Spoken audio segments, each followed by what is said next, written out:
বাংলাদেশের সমুদ্র সীমা থেকে ভারতীয় কোস্টগার্ডের ধরে নেওয়া নাবিকসহ জেলেদের ফেরত চায় স্বজনরা।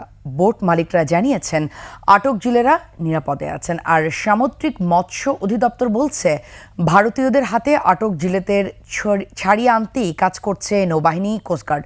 চট্টগ্রাম থেকে রিপোর্ট করছেন হাসান ফেরদৌস, ক্যামেরায় বিপ্লব মজুমদার।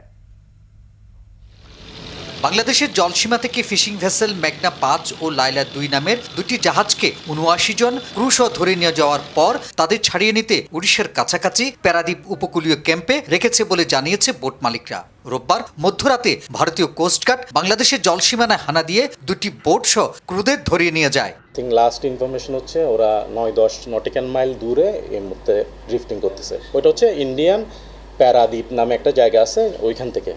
এদিকে আটককৃতদের দ্রুত ছাড়িয়ে আনার দাবি স্বজনদের। অফিসে আসার পরে এখন আমাদের বলছে যে দেখেন আমাদের এদিকে একটা মিটিং চলতেছে, সব মা বোনদেররা তো কান্নাকারি করে ওদের জন্য। কারণ আমরা চাইতে নিঃস্বার্থভাবে আমাদের ভাইদেরকে ফিরিয়ে আনা হোক।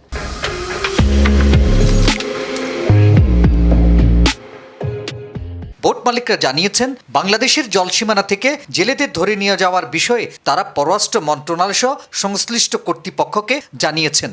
বাংলাদেশ মেরিন ফিশারিজ অ্যাসোসিয়েশনের প্রেসিডেন্ট মহোদয়ের সঙ্গে আমাদের কথা হয়েছে। আমরা পররাষ্ট্র মন্ত্রণালয় বরাবর একটি আবেদন দিয়েছি কিভাবে ঘটনাটা ঘটেছে।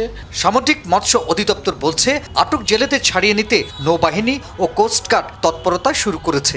কি করণীয় বা কি হতে পারে এই বিষয়ে আমরা পত্র লিখেছি। আর এমনি কোস্টগার্ড, নৌবাহিনী তারা দ্রুত তৎপরতা চালাচ্ছে। এফবি মেঘনা ৫-এ নাবিক ৩৭ এবং এফবি লায়লা ২-তে ৪২ জন ক্রু ছিল। হাসান ফেরদৌস, ২১ টেলিভিশন, চট্টগ্রাম।